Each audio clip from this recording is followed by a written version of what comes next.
Halo sahabat, jumpa lagi dengan saya Kang Wahyu di Fakta Misteri 99 Channel. Yang mana di sini di channel kami membahas tentang cerita-cerita horor, cerita-cerita mistis terkini yang dikirimkan oleh para narasumber dari seluruh Indonesia. Untuk Anda yang belum subscribe, kami harap Anda untuk subscribe supaya Anda tidak ketinggalan berita-berita terkini dari kami. Selamat menikmati. Hai sahabat, jumpa lagi dengan saya Kang Wahyu di channel Fakta Misteri 99. Kali ini kita mendapatkan kiriman email. Semalam kita mendapatkan kiriman email tentang cerita misteri yang dikirimkan oleh Mbak Rina yang ada di Jakarta. Cerita misteri ini ialah tentang ilmu santet Banyuwangi.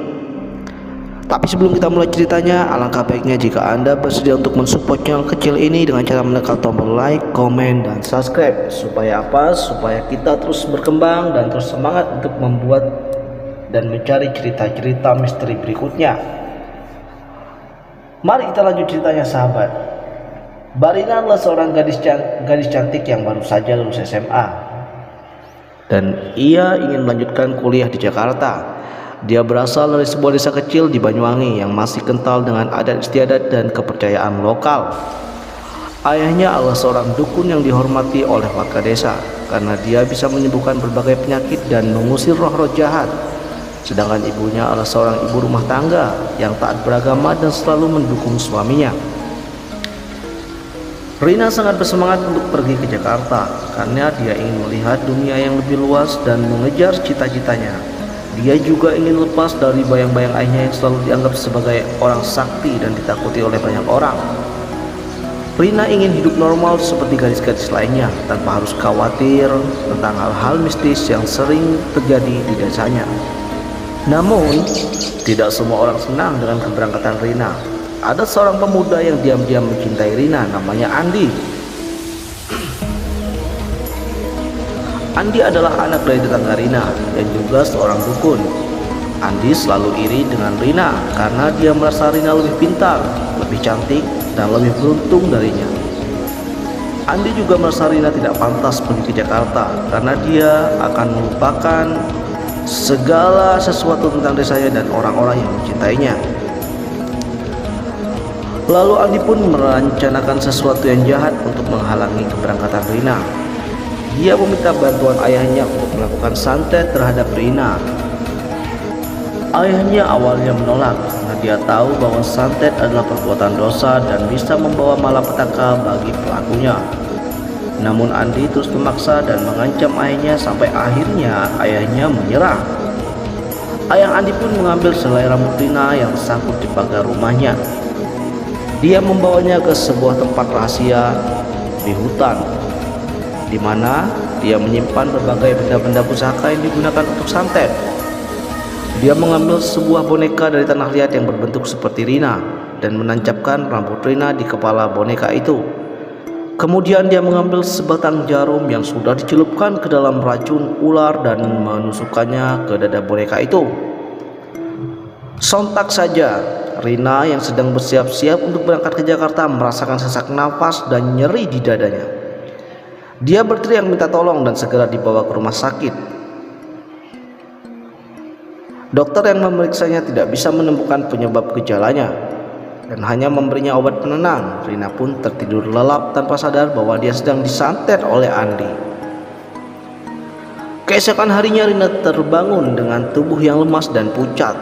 Dia merasa sangat sedih karena dia harus membatalkan rencananya untuk pergi ke Jakarta.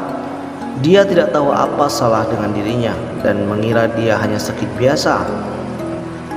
Dia berharap dia bisa segera sembuh dan melanjutkan mimpi-mimpinya. Namun nasib buruk Rina belum berakhir. Malam itu saat dia sedang tidur, Rina mendengar suara-suara aneh di luar jendela kamarnya. Dia mendengar suara orang-orang yang tertawa-tawa, berbisik-bisik dan mengucapkan mantra-mantra. Dia juga mendengar suara binatang-binatang buas seperti harimau, ular, burung hantu, dan lain-lainnya. Dia merasa ketakutan dan mencoba membangunkan orang tuanya, namun dia tidak bisa bergerak atau berteriak. Dia merasa seperti terikat oleh sesuatu yang tak terlihat. Tiba-tiba jendela kamarnya terbuka. Jendela kamar Rina terbuka dengan sendirinya dan masuklah sekelompok orang-orang yang mengenakan pakaian hitam dan membawa obor. Mereka adalah para dukun yang bekerja sama dengan Andi untuk menyantet Rina. Mereka mengelilingi tempat tidur Rina dan mulai mengucapkan mantra-mantra yang mengerikan. Mereka juga membawa boneka santet Rina dan menunjukkannya kepada Rina. Rina melihat boneka itu dan terkejut. Kenapa? Karena boneka itu persis seperti dirinya, hanya saja lebih jelek dan menyeramkan. Boneka itu juga penuh dengan jarum-jarum yang menusuk tubuhnya. Para dukun itu tertawa-tawa dan berkata bahwa mereka akan membunuh Rina dengan santet. Mereka berkata bahwa Rina tidak pantas hidup karena dia sombong dan tidak menghargai desanya.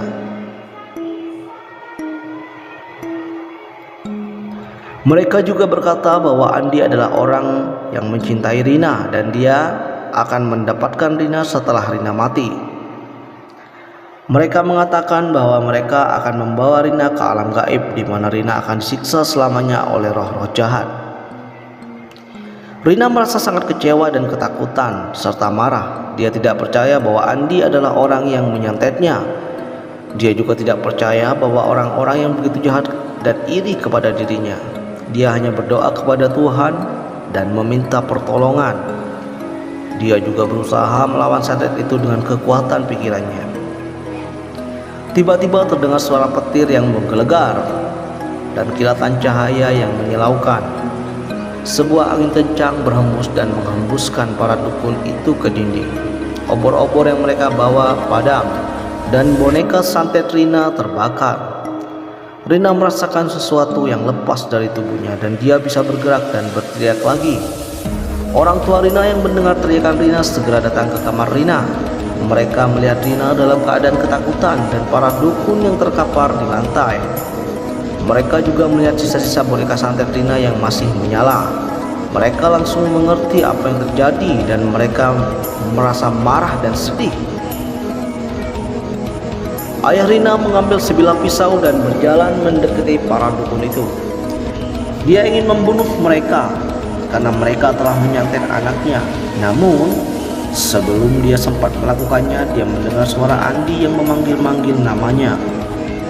Dia menoleh dan dia melihat Andi berlari masuk ke rumahnya. Andi tampak ketakutan dan menyesal. Dia memohon maaf kepada ayah Rina dan mengakui bahwa dialah orang yang menyantet Rina. Dia berkata bahwa dia mencintai Rina dan tidak tahan melihat Rina harus pergi ke Jakarta. Dia juga berkata bahwa dia sudah menyesali perbuatannya dan dia ingin membatalkan santet itu. Ayah Rina merasa bingung dan kecewa. Dia tidak tahu harus berbuat apa. Dia melihat Rina yang masih gemetar di tempat tidurnya.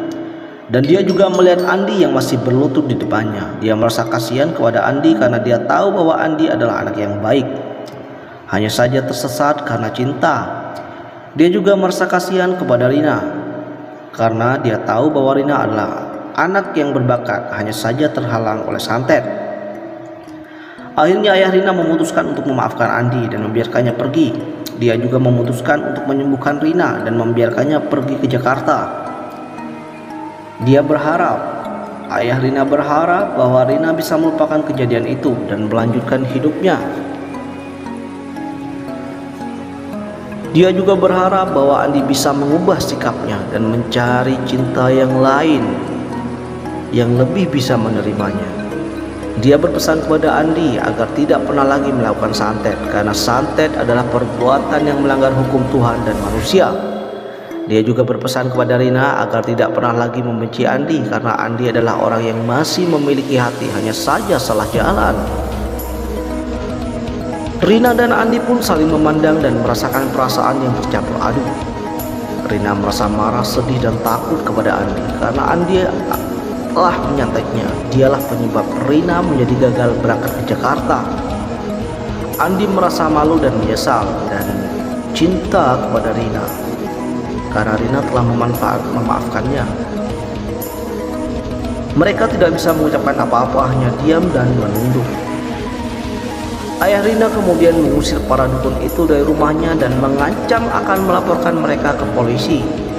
Para dukun itu pun berlari keluar dari rumah dan menghilang di kegelapan malam.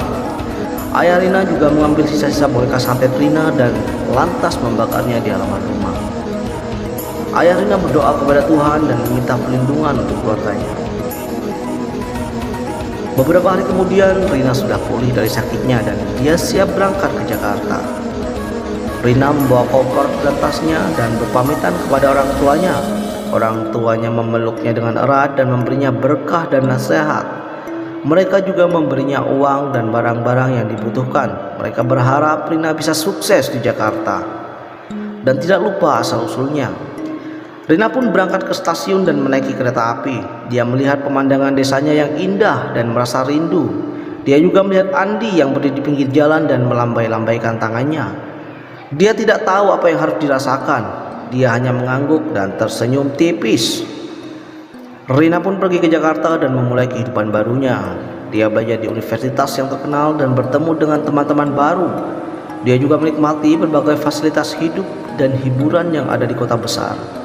Dia merasa senang dan lupa akan kejadian yang menimpanya. Namun dia tidak tahu bahwa santet itu belum benar-benar hilang dari tubuhnya. Dia tidak tahu bahwa ada sesuatu yang masih mengikuti dan mengawasinya. Dia tidak tahu bahwa Andi masih mencintainya dan dia tidak bisa melepaskannya begitu saja. Dia tidak tahu bahwa Andi masih menyimpan boneka santet Rina yang lain yang dia buat secara diam-diam.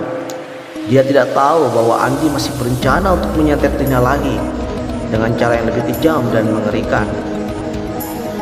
Dan dia tidak tahu bahwa santet itu akan segera menunjukkan efeknya saat dia berada di Jakarta.